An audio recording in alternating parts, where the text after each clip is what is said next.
છે એ ઘણા છે, પણ છતાંય આમાં વધી શકે એમ છે. ગામો ગામ જેટલા કુંટે કોઈ બધાને કયો છેલ્લે શરમાવા પડે ને હગાવાલાને શરમાવો કે અમારા ગામમાં થાંભલો આવે છે, તમારે સપોર્ટમાં આવવું જોઈએ. બીક કાઢ નાખો. કાલ બીક કાઢ નાખી બહુ ગમ્યું.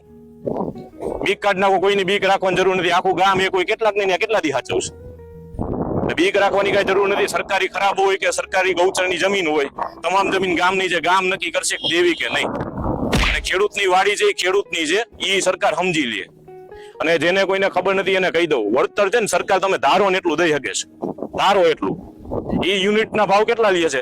ઓલું સોલાર છે ને ખબર છે, 2 રૂપિયા કઈક લે ને 8 રૂપિયા પાછું આપણે એની યુનિટ પોરવે 6 રૂપિયા નફો રાખે સીધો. એમાં ખાલી એક યુનિટમાં 1 પૈસો વધારી દે ને તો ખેડૂતને 1 લાખ રૂપિયા દઈ શકે એમ છે. આપણે ઓલા 6 હજારમાં ખોટા કૂચે મરી છે, અને 6 હજારમાં કૂચે મરી છે ને એટલે જ આ બધું ભોગવવું પડે છે.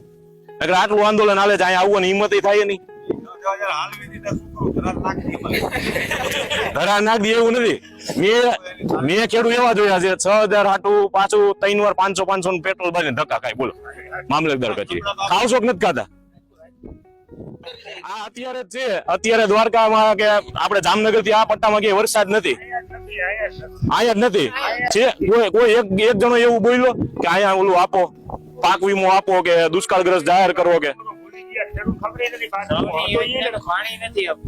બરોબર. પાણી હમણાં એક મેં વિડીયો જોયો ક્યાંક ખંભાળિયામાં કે પાણી ચાલુ કરીને 1 દિવસ મુહૂર્ત કરીને બંધ કરી દીધું. બોલો.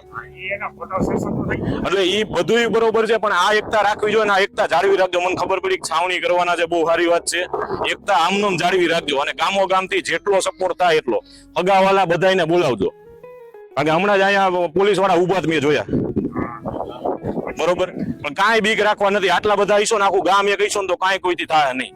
લોકશાહી છે ભારતમાં, તો લોકો નક્કી કરશે શું કરવું, સરકાર નહીં. સરકારનું ગેજેટ જાહેર કરીને લોકશાહી ટકતી નથી. સરકાર ગેજેટ જાહેર કરી દે એટલે કે થાંભલા ન પડવા માંડે. એ તો લોકો કહે તો પડે ને. લોકો કે નથી પાડવાના તો આપણે નથી જ પાડવાના.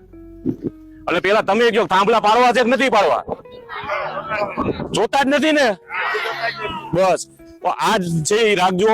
જેને ખબર નથી એને કહી દઉં, સરકાર છે વળતરમાં છે પેલા 400% નો નિયમ હતો, હજી 400% નો છે. હમણાં જે જાહેરાત કરી હતી 400%ની, એમાં એક જ ખાલી ફેરફાર કર્યો છે, ઓલી કમિટી બનાવી છે. અને જે કમિટી બનાવી છે એમાંય તમને કહી દઉં, જો કોઈ ખેડૂતને એમ હોય કે કમિટીથી જઈ ખેડૂતને ફાયદો થાય તો એ ભૂલી જાજો. કમિટીમાં બધા એના જ માણસો હે ને, એ બહુમતીમાં આવી છે. આપણો ખેડૂતનો એક પ્રતિનિધિ છે અને 2 સરકારના આવી છે. તો એ જે નક્કી કરશે ને થાય, આપણું કાંઈ હાલવાનું નથી. એટલે એમ એ કમિટી બનાવીને એક લોલીપોપ છે, એનાથી કાંઈ થતું નથી.